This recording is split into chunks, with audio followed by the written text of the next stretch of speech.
Olá pessoal, vamos a mais uma aula então do nosso curso de sólidos. Na aula passada a gente viu o efeito do campo magnético uniforme e agora nós vamos então incluir o efeito de um campo elétrico, né?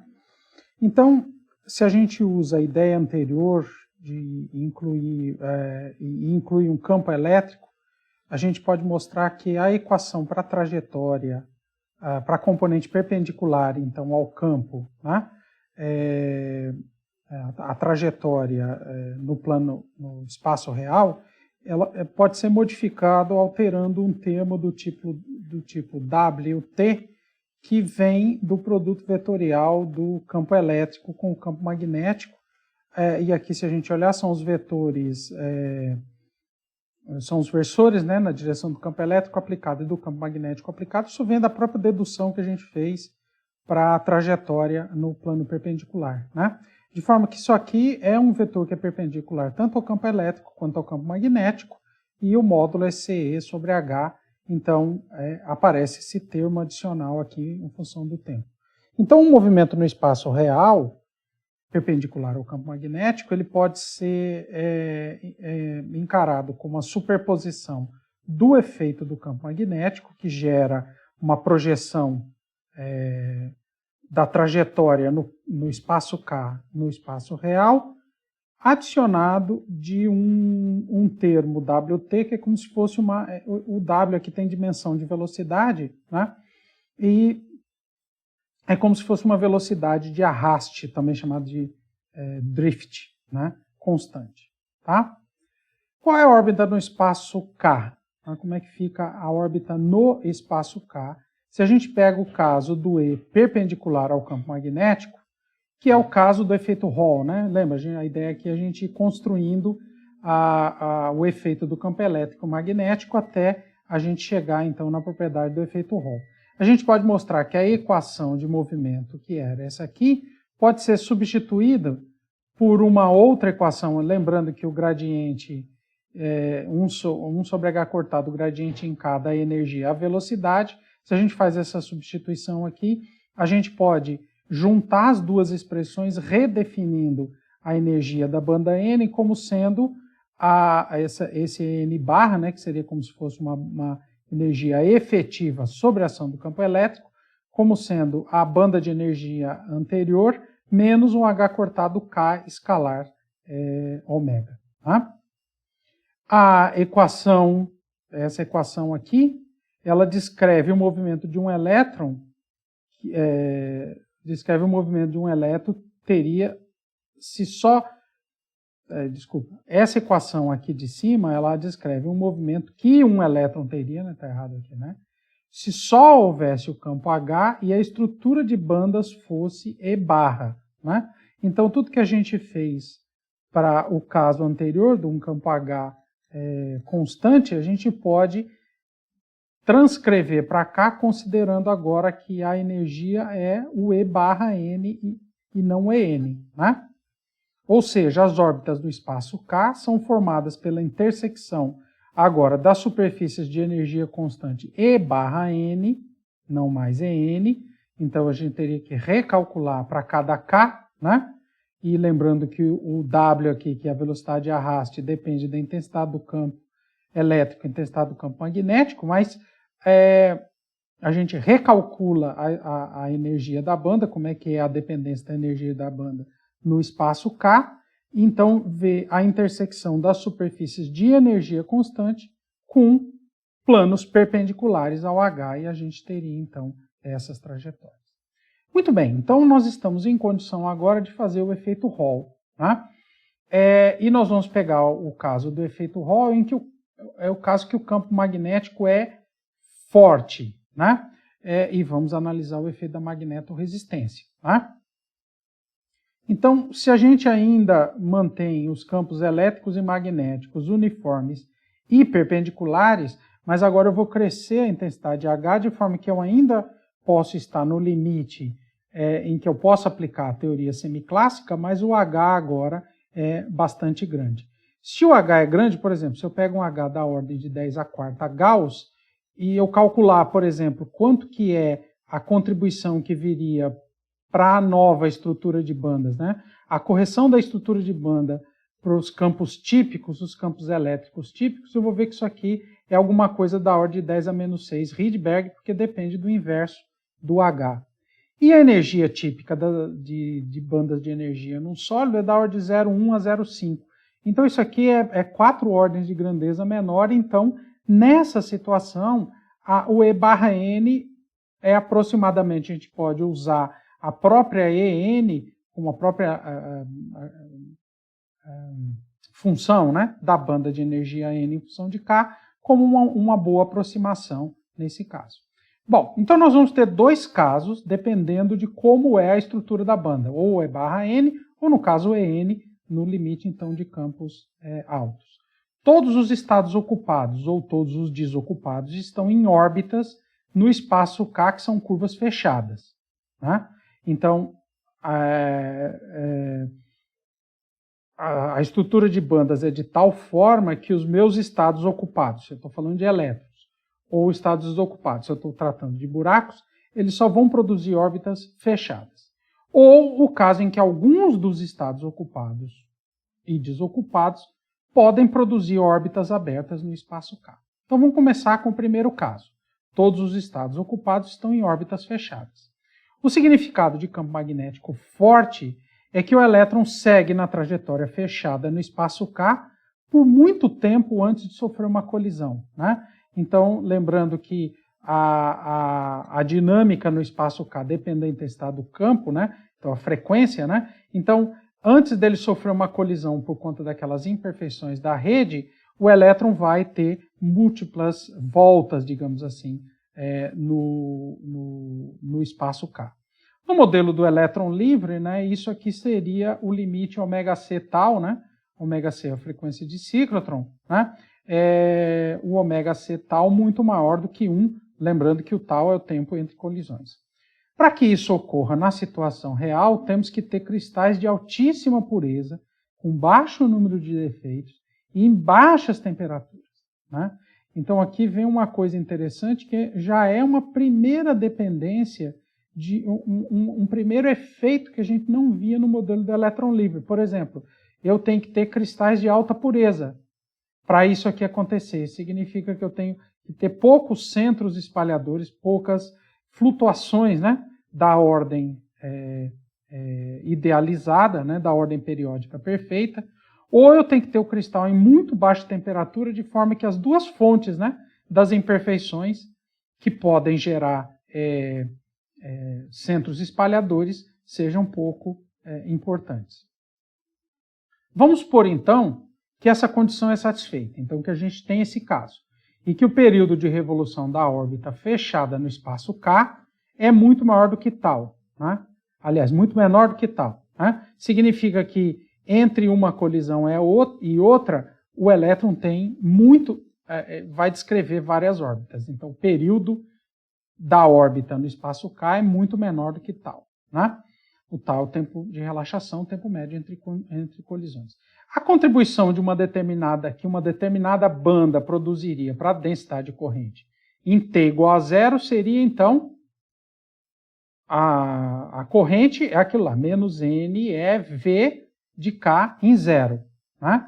Como o tempo de colisão é tal, a gente pode estimar a componente da velocidade na direção perpendicular ao campo T, fazendo o quê? Imaginando essa expressão, usando essa expressão, né? E aí, se a gente divide por tal, significa que o tempo entre colisões é tal, então se eu divido dos dois lados por tal, a gente obtém essa expressão aqui, né? Então, o elétron, e aqui a gente já usou o fato de que o elétron vai sofrer um drift, né? De 0, desde a última colisão, né? Em menos tal, até a próxima, né? Vai sofrer esse drift mais ômega tal aqui, né? Se eu divido de ambos os lados por tal, a gente fica por essa expressão. Como as órbitas são fechadas, K0 menos K de menos tal será limitado. E para um tal muito maior do que o período, o primeiro termo é pequeno e a velocidade ômega que vai dominar. Porque esse termo aqui agora, ele, como é limitado, né? Isso aqui é fixo e é dividido por H, né? Ó, pelo o H intenso. Então, quem vai dominar vai ser o termo do drift. Vamos supor, então, que a condição é satisfeita e que o período de revolução da órbita fechada é isso aí, é t menos tal. Então, o que a gente tem que fazer? No limite, qual seria a corrente estacionária? No limite da corrente estacionária, então, vai ser o limite de tal sobre t indo para infinito, né? Que é t muito pequeno, do j perpendicular, né? Tá certo? Que é menos n, porque eu estou falando isso aqui, se a gente olhar, a velocidade perpendicular, né, ao campo magnético. Então, isso aqui vai dar um j perpendicular. No limite disso aqui, esse termo aqui é zero, né? Que o tal, inclusive, vai para infinito. Eu só fico com um w. Isso é menos NEW, o que vai dar menos NSC sobre H, intensidade do campo, e vetor H. Se ao invés de elétrons a gente tiver buracos, o resultado vai ser similar. A única coisa que vai mudar, lembra, é que agora eu tenho objetos carregados de carga mais e a densidade aqui, ao invés de ser N, eu vou dizer que é NH. Então, é mais NH, W, né? Então, eu tenho essa expressão. Muito bem, se a gente junta essas duas expressões aqui, né? O caso de ter elétrons e o caso de ter buracos, a gente pode olhar, voltando lá para o capítulo 1, lembrando que o coeficiente de efeito Hall é a intensidade do campo transversal, né? Está aqui a geometria, né? A corrente que é forçada no material é nessa direção. No estado estacionário aparece um campo elétrico nessa direção e o campo magnético aplicado, que é exatamente o caso que a gente tem. O campo elétrico é perpendicular ao campo magnético, né? Então, nesse limite aqui, né? E o J perpendicular ao campo também. Então, é desse J que a gente também está falando. Então, a geometria está toda correta, né? Como E é perpendicular ao campo, J é componente de J perpendicular ao campo, e J é perpendicular a E, né?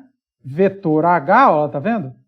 Então, ele tem que ser perpendicular a E também. Então, aqui é que a gente mostra que esse J perpendicular que a gente está medindo aqui é, na verdade, o JX dessa figura, né? Porque o J perpendicular aqui vem do produto vetorial de E com H, que é um vetor perpendicular aos dois, né?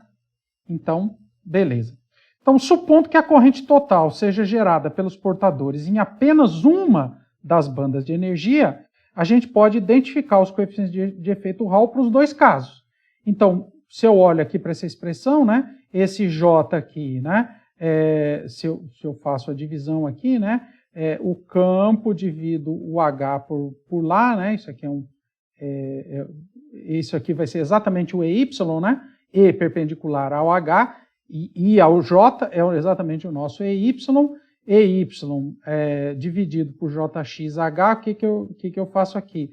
Passo esse H multiplicando, divido aqui, passo menos 1 sobre NC para lá, e a gente obtém então que no caso, o que seria o R do infinito aqui, né, do limite, que é no caso estacionário, né, que seria a corrente estacionária, a gente teria para o caso de elétron menos 1 sobre NSC, se a gente analisa uma banda do ponto de vista de elétrons, ou a gente pode dizer se eu tenho poucos estados preenchidos, ou se eu tenho uma banda quase toda preenchida, então o coeficiente de efeito Hall é obtido a partir da dinâmica dos estados vazios, ou seja, dos buracos, né? No caso mais geral, a gente pode ter mais de uma banda participando, então, da corrente total. Todas elas com órbitas fechadas. Então, a gente está no limite ainda das órbitas fechadas. A corrente total, então, tem que ser obtida somando as densidades de correntes que vêm das diferentes bandas, né? Então, e a gente pode, então, no caso do limite da corrente total, dizer, isso aqui vai ser um número efetivo de portadores, vezes EC sobre H, cada um deles vai ter exatamente o mesmo produto, só que para as bandas que são de elétrons, eu tenho o N a densidade de elétrons naquela banda. Quando eu tenho uma banda que a condução é por buraco, eu tenho a densidade de buracos. Então é como se eu tivesse um N efetivo, e essa densidade efetiva é definida então como a densidade de elétrons menos a densidade total de buracos, porque eles participam com sinais opostos, né? Então, por exemplo, se eu somo uma banda, digamos que eu tivesse duas bandas, e que eu fosse somar, então a corrente total seria S mais esse, a corrente do infinito, né? Então seria menos NEW mais NHEW. Então veja que é N menos NH, né? Que é a densidade de portadores. E o coeficiente de efeito Hall, então, para o caso geral, é menos 1 sobre NEFEC. E aqui vem uma coisa importante. Se a gente lembrar, se a gente compara o que a gente deduz a partir da dinâmica semiclássica, ele é muito parecido com o modelo de Drude, e também serve para Sommerfeld, só que lá só se considerava elétrons. E aqui eu tenho uma densidade efetiva, que é número de densidade de elétrons menos a densidade de buracos. Né? Então, esse N efetivo tem chance de ser negativo? Sim. Basta eu ter mais buracos do que elétrons. Não é isso? Ou, em outras palavras, eu tenho bandas participando da condução que geram uma densidade de buracos maior do que as bandas cuja condução é por conta de elétrons. Então eu teria um número efetivo, uma densidade efetiva de portadores negativa. Né? E isso a gente consegue explicar essa variação aqui. Porque o que a gente mede, então, no efeito Hall é a densidade efetiva de portadores. E essa é uma grande importância do efeito Hall. Porque a partir de medidas do efeito Hall, a gente consegue obter a densidade efetiva de portadores. Inclusive, nesses casos aqui, por exemplo, do berilo, magnésio, índio e alumínio, qual é a conclusão? É que a condução principal é por buraco. Porque eles são aqui negativos, né? E esses aqui, a condução principal é por elétron. Mas os buracos também participam, né? Lembra que a razão esperada no modelo de Drude e Sommerfeld, se eu tenho um elétron aqui teria que ser um. Então, o potássio e o rubídio são os que estão mais próximos. O sódio, né? Então você vê que os alcalinos, os metais alcalinos maiores, né? O césio mais ou menos, estão aqui em torno de 1. Mas às vezes quando a gente vai se afastando, por exemplo, a prata, o ouro, o cobre, o lítio, até o lítio que é um metal alcalino, mas ele tem um efeito interessante, né? Então você vê que tem a participação, a densidade de elétrons é mais do que 1, né? Nesse caso aqui, e no caso do lítio eu tenho participação de buracos. E nesses outros metais aqui, apesar da valência ser mais 2, aliás, 2, né? Ou seja, cada átomo no modelo de Drude contribuiria com 2 elétrons, o coeficiente de efeito Hall indica, na verdade, que eu tenho um número de portadores efetivos que é, na verdade, buracos. A condução principal, então, é por buracos.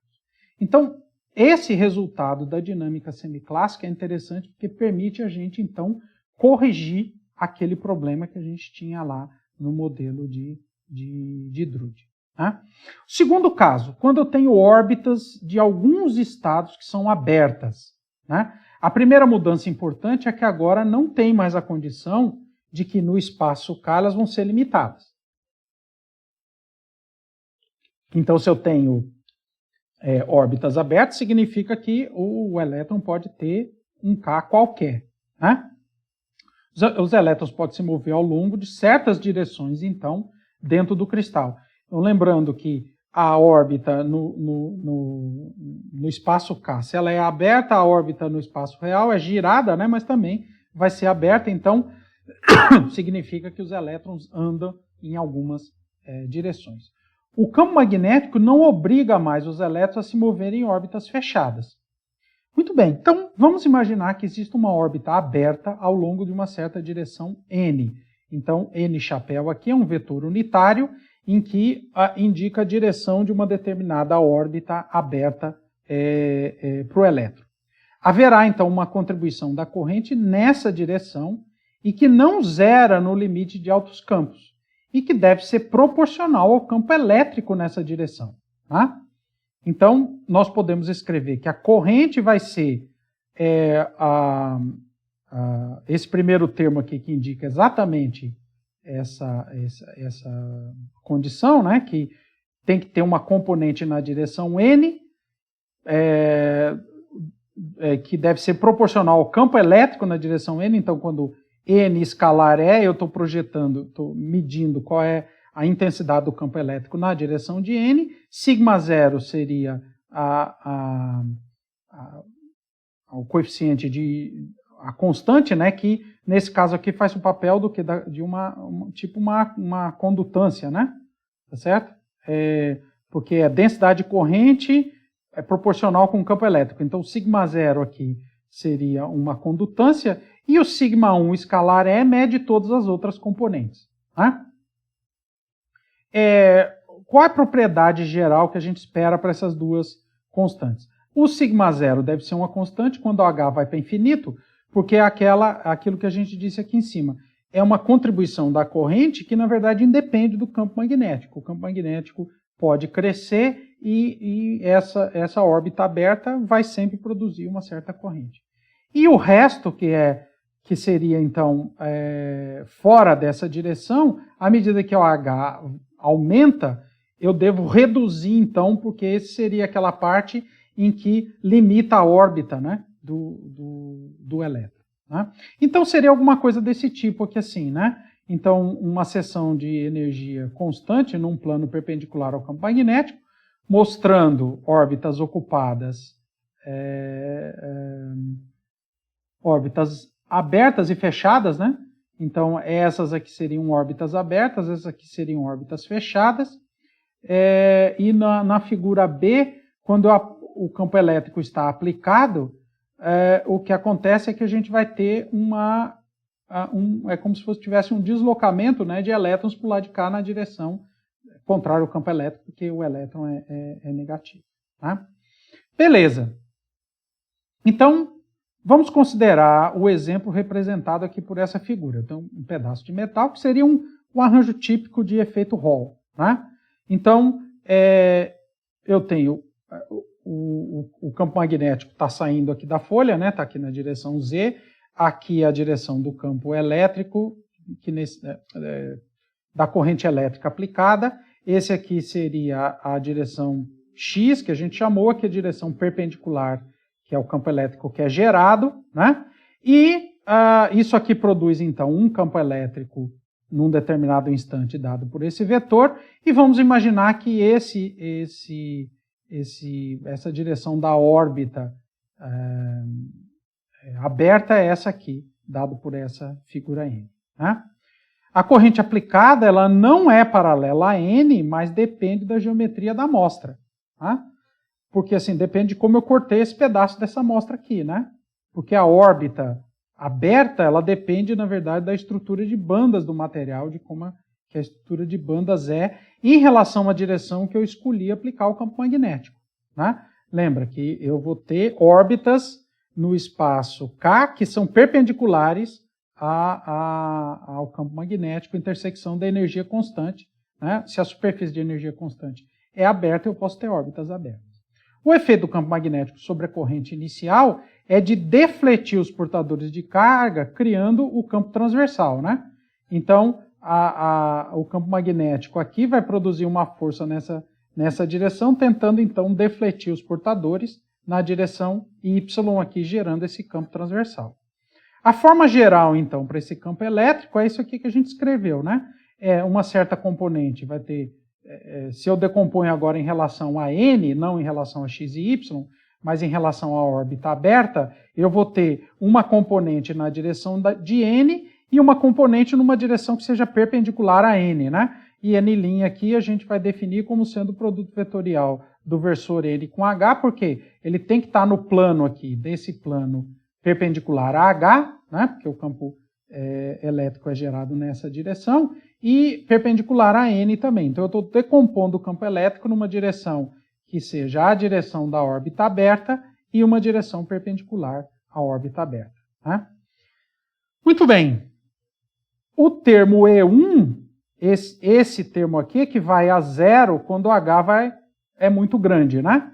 De forma que eu só vou ficar com um campo que seja, então, perpendicular aqui, defletindo os portadores, então, na direção perpendicular. A magnetorresistência, que é uma coisa que lá no modelo de Drude a gente calculou e obteve um resultado que não bate muito com o valor experimental. O que é a magnetorresistência? A magnetorresistência é definida por essa expressão aqui. O ρ é o campo elétrico na direção da corrente dividido pela corrente, né?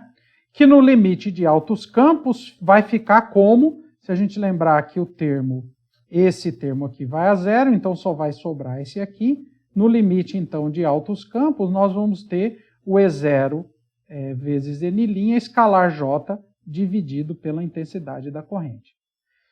Se a gente usa, então, o campo elétrico que a gente escreveu anteriormente, lembrando que o N' é perpendicular a N e H, e a gente escreve o J que a gente escreveu anteriormente, a gente obtém, então, substituindo, né, esse aqui e aqui, a gente vai obter para J, então, essa expressão grande aqui.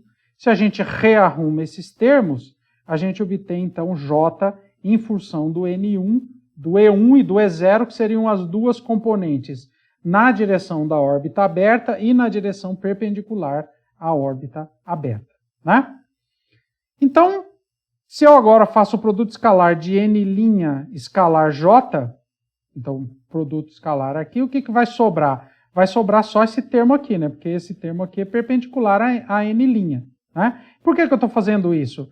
Porque eu preciso saber, eu estou projetando o J na direção perpendicular exatamente para medir quanto eu vou ter aqui de campo elétrico transversal, né? De forma que E0 sobre J, se a gente voltar lá, né? Aqui, ó. Eu tenho que calcular N' escalar J, né? E para obter, então, E0 sobre J, né? De forma que E0 sobre J, o que vai ser? Se eu pego o J aqui e coloco, aqui é o vetor J, né? Eu coloco como sendo módulo de J vezes um versor na direção de J, então aqui vai sobrar o módulo de J sobra, passo dividindo para o lado de lá, e eu vou ficar N' escalar J dividindo por tudo, então, que sobrou desse lado, que é N' escalar sigma 1 escalar N'. Ah, uma pergunta importante. Por que eu não faço logo esse produto? Porque eu não sei quem é sigma 1. Como eu não sei, a gente deixa ele aqui, por enquanto, tá? Muito bem. Então, reescrevendo aqui, o ρ, então, é E0, N' escalar J. O que a gente descobriu é que E0 sobre J, isso é dado por essa expressão. Portanto, quem é o ρ? O ρ vai ser N', o versor N' escalar J, o versor J ao quadrado, dividido por essa expressão aqui de baixo, que tem que ser um número, né? Como isso aqui é um vetor, isso aqui é o outro vetor, para isso aqui ser um número, isso aqui tem que ser uma matriz, né? Não é isso? Então, se isso aqui é 3 por 1, isso aqui é 3 por 1, isso aqui tem que ser um negócio 3 por 3, né? Porque, desculpa, 1 por 3, né? Isso. Isso aqui é 1 por 3, isso aqui é 1 por 3, isso aqui tem que ser 3 por 3, de forma que fique 3 por 1, né? E 3 por 1 vezes produto escalar com 1 por 3 vai dar um número, né? Como o sigma 1, por outro lado, vai a 0 quando H vai para o infinito, a magnetorresistência cresce indefinidamente com a intensidade do campo magnético. Isso era uma propriedade que a gente não viu lá no modelo de Drude.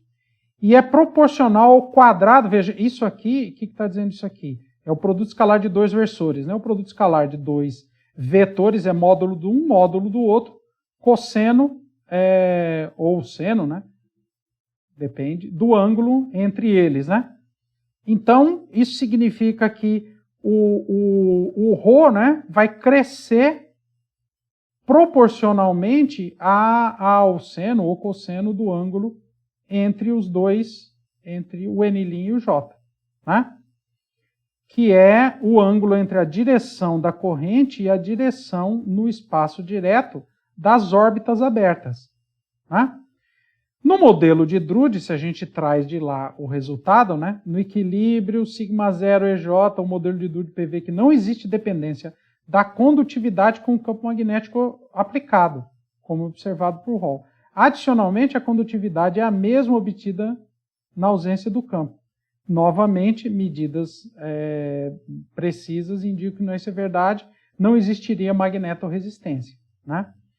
A resistividade que é medida no circuito, ρe x sobre j, terá então valores que dependem da orientação das órbitas. A primeira coisa importante é que o ρ, então, que vai ser medido, vai depender da orientação da amostra em relação ao campo magnético. Porque isso vai dar a orientação das órbitas abertas em relação à direção do campo magnético. Porque se eu mudo a orientação da amostra, eu mudo quem é o N, a direção da órbita aberta, e, portanto, eu mudo a direção perpendicular à órbita aberta, e, portanto, eu vou mudar o ângulo entre N' e J. Né? E aí aqui tem um resultado interessante, que é a magnetorresistência do cobre a 4,2 Kelvin, né? E aqui é para minimizar o efeito da agitação térmica, né? Num campo magnético fixo, a corrente aplicada na direção 100, perpendicular ao plano, então, da página, e o campo magnético é rodado, veja, isso aqui é o efeito da rotação do campo magnético, né? Na direção rodado de 0, aqui, de 001, cadê? De 001 até a direção 010. E a magnetorresistência, então, é feito esse gráfico aqui polar, né? Tá certo? Que é a direção, o comportamento, então. Então, veja que a magnetorresistência tem valores máximos e mínimos que são compatíveis, então, com essa expressão. Então, o importante é que existe uma dependência angular. Vai haver uma dependência angular porque, a depender da direção do campo magnético em relação à amostra, eu tenho órbitas abertas e o ângulo dessas órbitas abertas, portanto, do vetor perpendicular, vai definir, então, a intensidade. Veja, é diretamente proporcional à resistividade, então, da amostra. Né? Então, esse é um resultado importante que só dá para a gente entender. O modelo de Drude é impossível, porque lá é um gás de elétrons livres, só dá para a gente entender se a gente leva em conta que os elétrons, os portadores de carga, nesse caso, estão na presença de um potencial periódico da estrutura cristalina do material. Tá? Muito bem, com isso a gente encerra então esse capítulo e até a próxima vez, então, pessoal. Valeu, obrigado.